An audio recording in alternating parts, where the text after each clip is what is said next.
Welcome once again to Captain Fred's Aviation Theater. Today we're visiting with Dick Bunting and his beautifully restored Cessna bird dog. Dick, you just returned from a birthday party at Wichita, Kansas. Yes. Would you tell our viewers about that? Well, it was a week-long event where we celebrated the 50th anniversary of the bird dog, and we had hoped to have 50 bird dogs for the 50th, but unfortunately we only managed to round up 47 airplanes. But it was a good time. We were able to meet with a lot of the people at Cessna who made the airplane, the designers, the test pilots, and they gave us nice tours and a lot of helpful information on the airplane. From where did the planes come? All over the United States? They did. We had in Canada, the furthest being in Vancouver. It was all Canadian Air Force colors, so very authentic. But we had people from New England, of course, a large contingency from Southern California, San Diego and Los Angeles primarily, but really throughout the nation. Now, there were spotter planes or observer planes before the Cessna bird dog. That's true. The Aranca grasshopper comes to mind. What others were there before the Cessna? Well, Piper had a liaison aircraft also. As you say, Aranca did. There was a big competition before the bird dog came out where a lot of aircraft companies that had experience in these airplanes all vied for the competition of creating the new generation at that time, 1950s. And these were called L2, L3, They were all L4? L's. Originally this was called an L19, but later all those L versions were changed to O for observation, and this became an O1. And that is artillery spotter the correct word? They were used for that also? I believe primarily in Korea and possibly World War II, the primary job was for artillery spotting, but they did a lot of aerial photography with them too. Definitely in Korea, it was a photographic reconnaissance type airplane, low altitude. Would you tell our viewers how that worked? The artillery would fire one round, and this airplane would be up in the sky looking to see where it hit. That's true. And then what? Well, they would radio back and give corrections for the fire, and telling whether they needed to go so many meters. Elevation right, up 5 degrees. There you go. Left 10 degrees. Correct. And usually within 2 rounds they could zero in. I believe that was true. I remember being taught that a mortar is a very accurate weapon because it takes 1 round That's for true. zero. Uh-huh. You shoot 1 round, and then you can decide if it needs to be higher, lower, left, or right, and then you're right on. Yeah. Let's start with the history of this airplane. They made Piper and Aranca before this, and then this was made. I was surprised to learn this wasn't made until 1950, the Korean War. That's true. Tell us about its origins. Well, the origin, as I mentioned briefly before, it came as a result of competition among various aircraft companies to design a more modern airplane, all-metal airplane that had better takeoff and landing performance. Had the other planes been fabric? They had all the Pipers and Arancas. They were fabric during World War II, so the Army decided they needed a new airplane that had the newer, more modern features.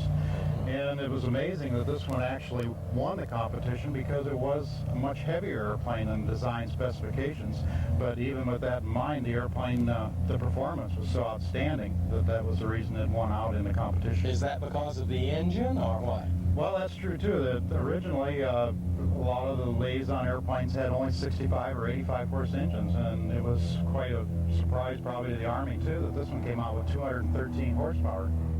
So, wow, 213 horsepower. Right, so that was not exactly in the design specifications, but it met all of the criteria so well that it was a hands-down favorite and winner of the competition.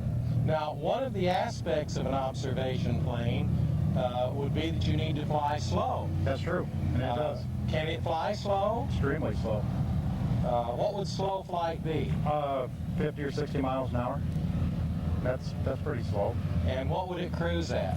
The original airplanes were only at 95 miles an hour. This one's a little faster because it has a constant speed propeller. What is that taking off in the background? Oh, those are the Bukers. That's the Bukers. We have a formation of Bukers taking off in the background. There's about 20 Bukers in the world, and 5 of them are here at Gillespie Field. And every Saturday morning they take off and go someplace for breakfast. So those were the Buickers that you heard in the background. So while Germany was making the Buickers, the United States was making the Cessna Bird Dog. And it would cruise at, what did you say? Only 95 miles an hour. Well, that's not a bad cruise. No, this one's about 25 miles an hour faster because it has the constant speed propeller. Well, now you told me that you were going to go to Wichita at 130 miles an hour. And that's just about what we did. It, as planned, it did real well. I didn't realize till after I talked to you the importance of the propeller to the airplane. It makes a big difference on this one. While you were gone, I went over to Air Repair here in Gillespie, and they balanced the propeller on my airplane. And they have a new computer.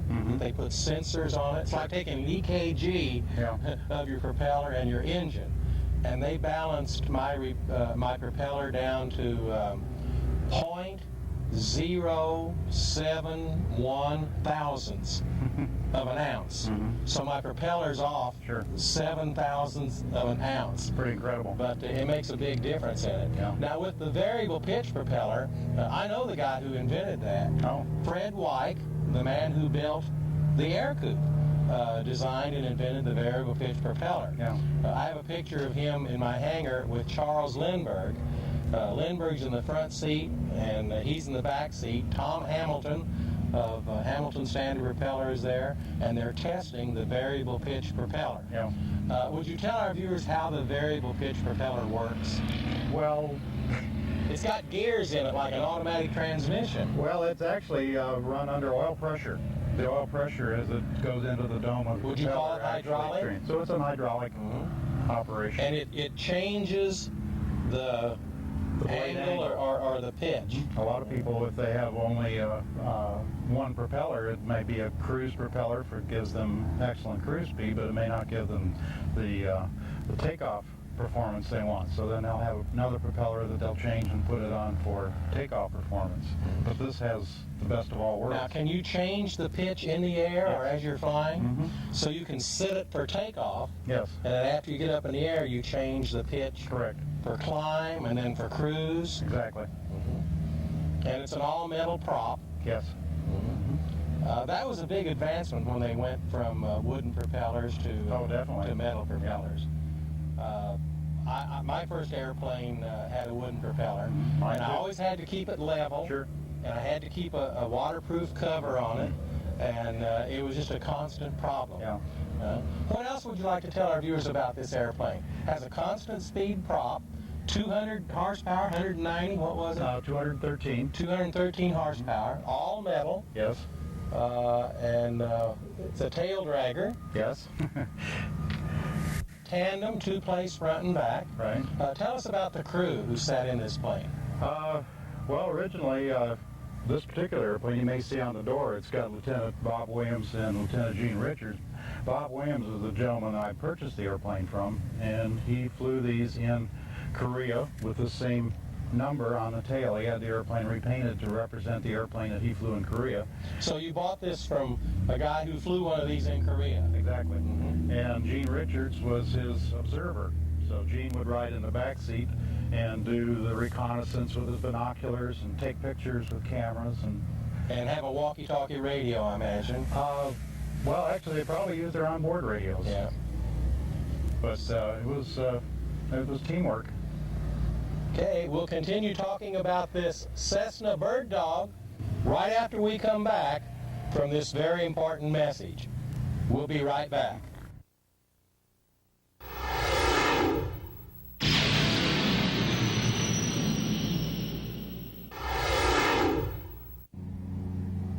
Welcome back to Captain Fred's Aviation Theater. We're visiting with Dick Bunting and his beautifully restored Cessna Bird Dog. Let's take our viewers on a flight in this airplane. You taxi out and you do your run up at how many RPM? It's 1,700 on this airplane. 1,700 RPM. And you taxi out onto the runway.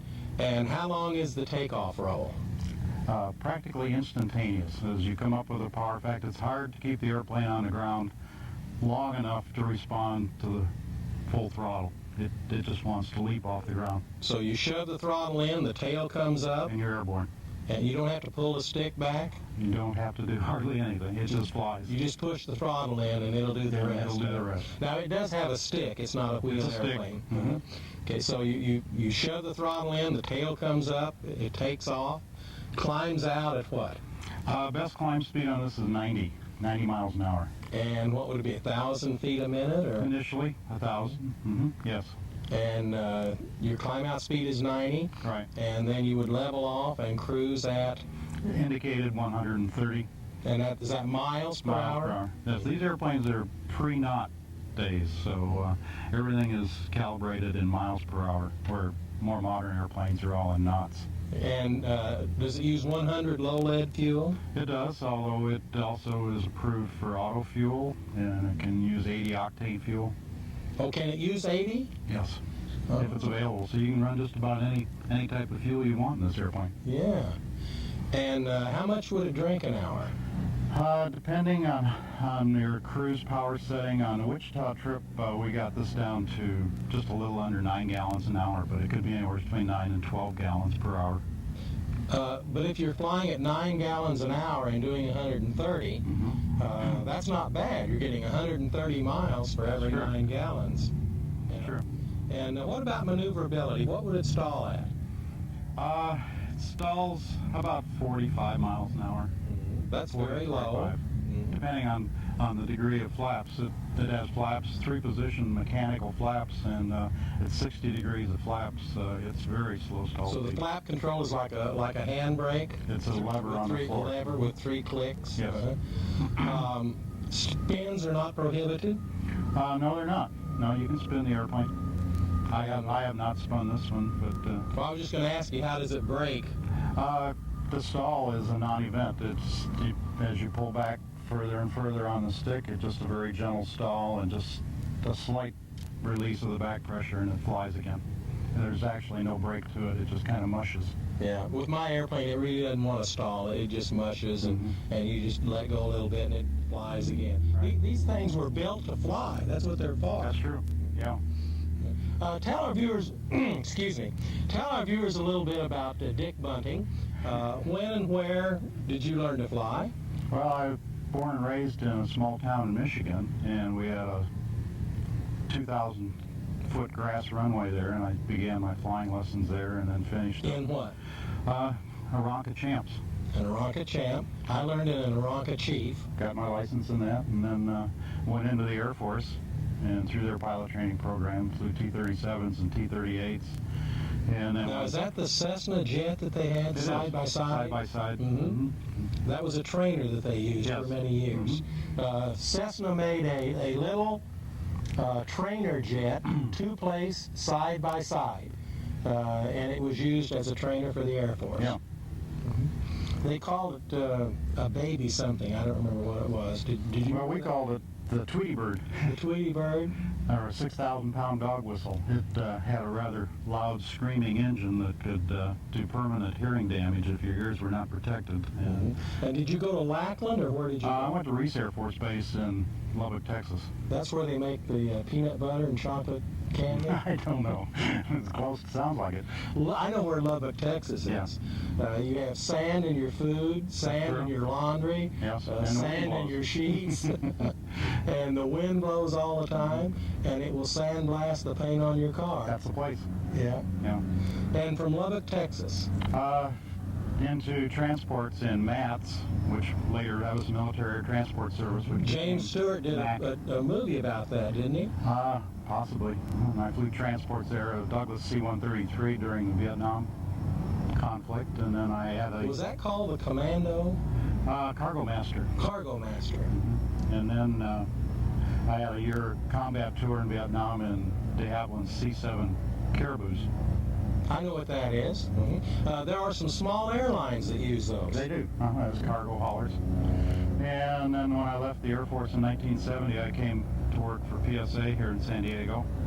And then in That was a good time to work for PSA. It was indeed. Because the stewardesses had those short skirts. That's true. And they were fresh out of modeling school.